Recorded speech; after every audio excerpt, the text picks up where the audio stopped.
What is up? So today, guys, we have something really cool. Get started. Parables of Fenton Forest by Gordon Beats.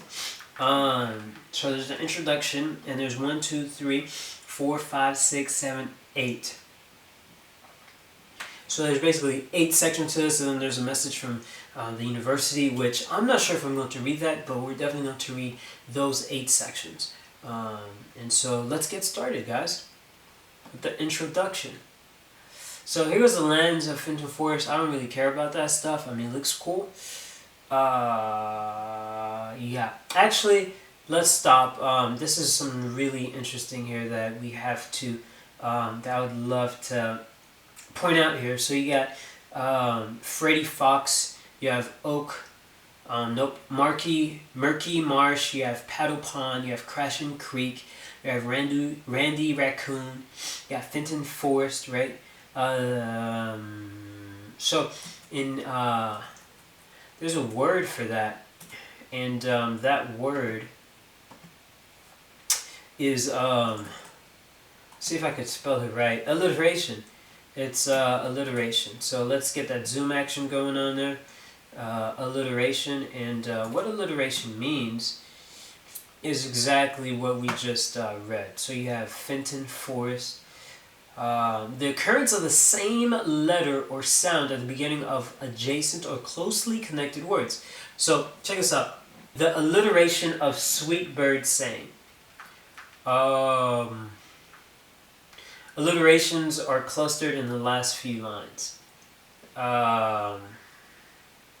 So it was an example of them using the word alliteration, but it wasn't an example of alliteration. So the examples of this, we have to go back here and see. So you have the M sound, you have the M sound right there. So Murky Marsh, that's alliteration. You have Paddle Pond, that's alliteration.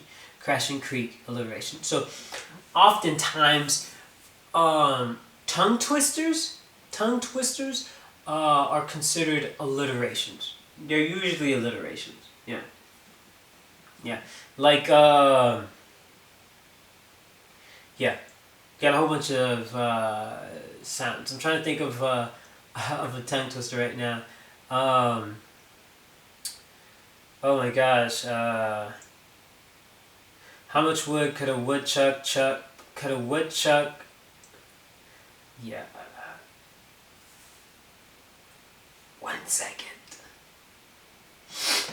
Let's go to my folder here, which I have some tongue twisters. Booyah!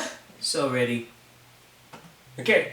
Betty Botter. See, all this is pretty. It's full of alliteration.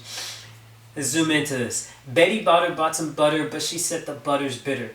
If I put it in my batter, it will make my batter bitter. But a bit of better butter will make my batter better. So 'twas better Betty Botter bought a bit of better butter. It was a famous one. I don't know why this didn't come to my mind. Peter Piper picked a peck. Peter Piper picked a peck. I love it. Peter Piper picked a peck of pickled peppers. A peck of pickled peppers Peter Piper picked.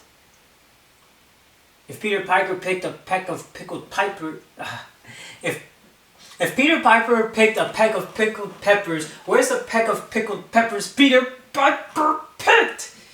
Oh my gosh, man! Let's try that again. Peter Piper picked a peck of. This would be really great for those, especially Arabic, Arabic natives, and also even Spanish-speaking people, because oftentimes with Spanish the B's sound like V's. And the B sound is very similar to the P sound, right? And with the Arabic native speakers, I've noticed that there's the P and the B, they mesh together. So try it, guys. Peter Piper picked a peck of pickled peppers. A peck of pickled peppers Peter Piper picked. If Peter Piper picked a peck of pickled peppers, where's the peck of pickled peppers Peter Piper picked? Huh. Only took me like 3 tries. Alright, cool. Alright, I'm gonna save that one for another episode, but that's basically it. Alright, so, where are we at right now? Dang, we're already at 8 minutes? Okay, cool. So I'm gonna go ahead and cut this short right here. So that's basically the intro. a bit. Alliteration. Alliteration, it's a great fun way to interact with vocabulary and for pronunciation as well. Alright guys, so the next video we'll jump straight into the introduction. Alright, till next time. Peace out. As always, remember, I love you guys and listen, love, learn. Peace.